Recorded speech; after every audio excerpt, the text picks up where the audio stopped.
Come here, come here. Sit. Sit. Down. No, don't roll over, you fucking idiot. Come here, come here, come here. Yeah.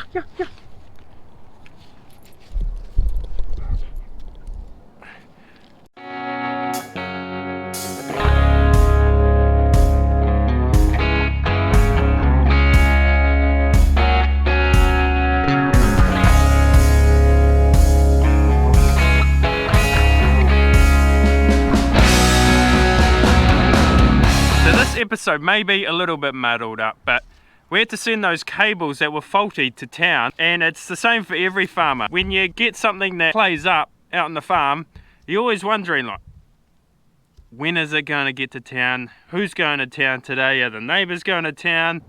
But the fault with the weighing platform was this cable. Unfortunately, one of the ends was faulty, so it wouldn't read properly and was coming up with a bad cell code on the reader. Now that we've got the system all set up here, let's get into weighing some bales. But I want you guys to have a little guess between yourselves what they're going to weigh. So we've got oat silage, which one of our tractors can't even pick up. We have to use the bigger tractor, of course. Now the straw bales behind me are packed tighter this year, and they're also bigger.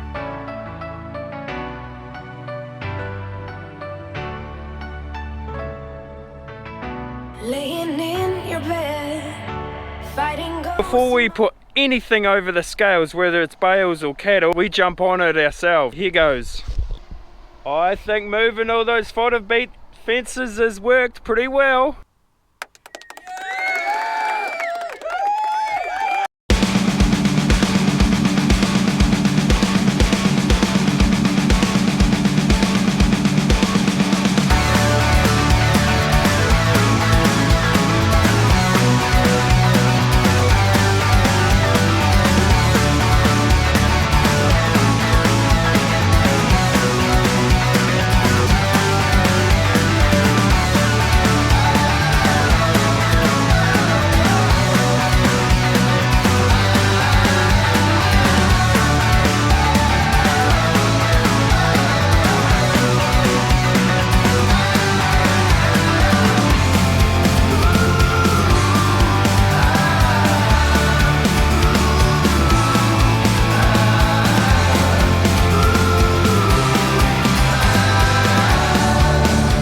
This process just keeps on giving. I've had to end up going home, getting the generator, putting it on a pallet, putting it on the forks of the tractor and coming back again just so I can run the monitor. But with those 6 bales, gives us an average. Of course, I've plus them all together. They come in at 2,470 kgs. If we divide that by 6, because there's 6 bales, we get 411 kgs. So let's add this up and see how much dry matter we have sitting on the back of that trailer. So if we go minus by 30%, it gives us 218 kgs of dry matter per bale. So that's pretty good.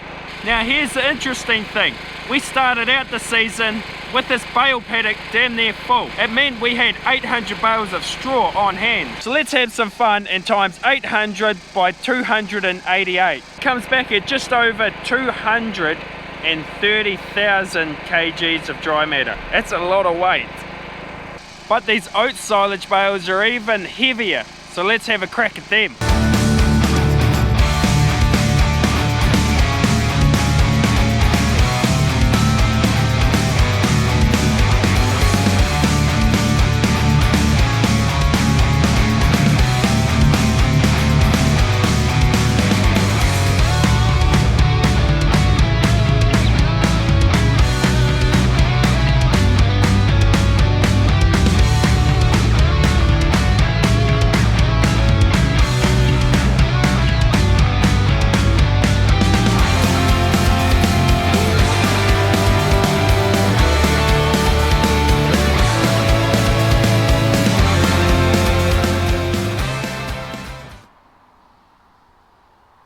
Well, when I went in to pick up that first bale, I quickly figured out that they were bloody heavy. Then I really got a confirmation when I put it on the scales. It weighed 1,030 kgs, just over a ton, that first bale. Well, the biggest one, then it weighed 1,115 kgs, so they are heavy bales. So no wonder the tractor's struggling to pick them up. So when I plus them all together, they equaled 7,201 kgs. Now, if I divide that by 7, it comes out at 1,028 kgs. We've had these bales all tested by Leyland feed testing. Dry matter of these oat silage bales is 26.8. If I add this all up and the amount of bales we've got on hand, then the amount of bales we started with, be quite interesting to see how many kgs of oat silage dry matter we have and had on hand. Each bale has 275.5 kgs of dry matter. So off by memory, we had about 600 bales. So that's 165,300 kgs of dry matter we had on hand before going into winter. Now that's enough to sink a battleship. This episode has taken about 3 days to film, not only because that system kept on failing and having to go to town, but working in with the dairy farmer and just want you to know what he wants to feed his cows and keeping him happy.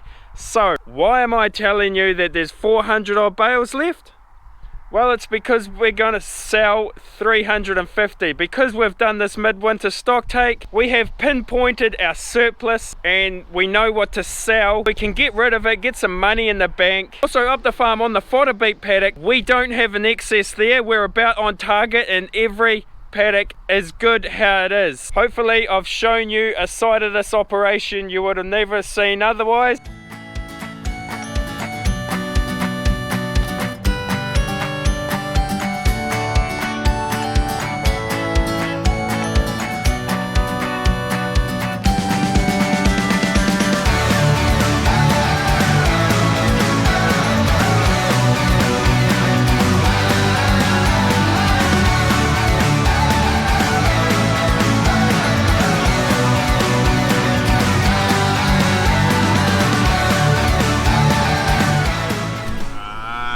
Not meant to be like that. I was just feeding out to this herd up here. I thought I'd quickly explain something to you guys that's really beneficial about us winter feeding cows. And it's this stuff right here. So this stuff was made on our farm. It was made 100% by us. 100% of it stays on this farm. Why are we proud of that? Well, you look at this. That straw will break down and become topsoil. Not only that, but this straw enters a paddock in that form. And where is one? Where is one? Where is one? And it doesn't leave the paddock at all, but it shows up in this form. A good natural nutrient for our soil and builds our topsoil profile back up in a natural way, of course. Now, as the cameras might show up, where those two cows are standing, there is a shingly knob there. And all of this part of the paddock is a little bit stonier than the rest of the paddock. So hence the reason why the feeders are up here.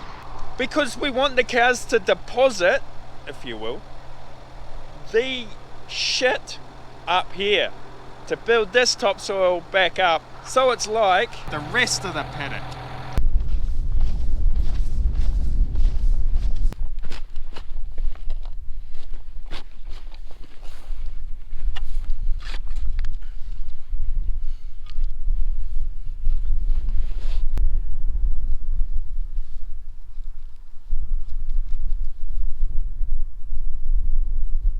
What am I doing digging up our paddock? There we are. Look at that little guy. Dead. Brilliant. Another one. Dead. Frickin' awesome.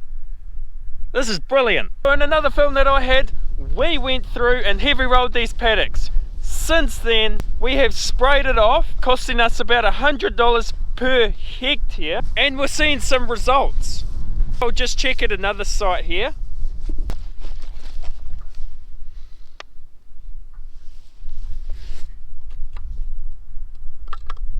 Well, there's another one, dead. See how it's changed colour to a white? But actually he's got quite a lot of gunk inside of him, so he hasn't been dead for very long.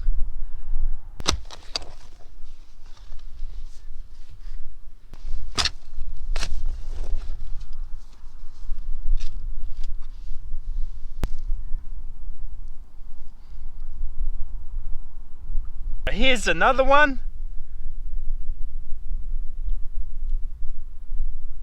And as you can see, he's got quite a lot of gunk inside of him. Hopefully the camera can show that up, but he hasn't been dead for very long, I don't think.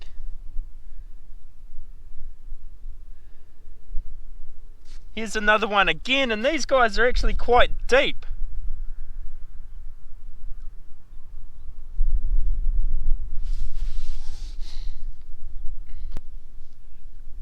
See these lovely guys, worms? Let's put them back where they belong. Let's look after them. Here's another one, not even shallow, but changed colour, and he's 100% dead. I'm really moving through the soil now because I really want to double check it and make sure that everything that I find is dead. Except for the worms. We've got quite a good amount of worms here. I'm actually quite happy about that. Okay, so from all the digging I just did, I could not find an alive grass grub, which is brilliant. It means going into spring, we can breathe a sigh of relief. Now the other insect that I was looking for, or pest, was piranha. Whatever, it turns into a moth anyway. Those insects feed on the base of the plant, and we don't want them in our soil either. So they were sprayed out at the same time as well. But I couldn't find any, and the ones I found a wee while ago, they were all dead as well. So I think it's a complete success that after that big rain event we had where the floods happened, just after that we sprayed, and then it drizzled again, and it's pulled that spray through the topsoil, and it's killed those bugs, which is absolutely awesome. Stoked. So that's enough for getting my hands dirty for the morning. I'm gonna go edit this video. It has been chopped up and moved around and everything, but hopefully it's been informational to you guys, and hopefully you've enjoyed it. So hopefully I'll see you guys on the next one. But cheers for watching. Thanks guys.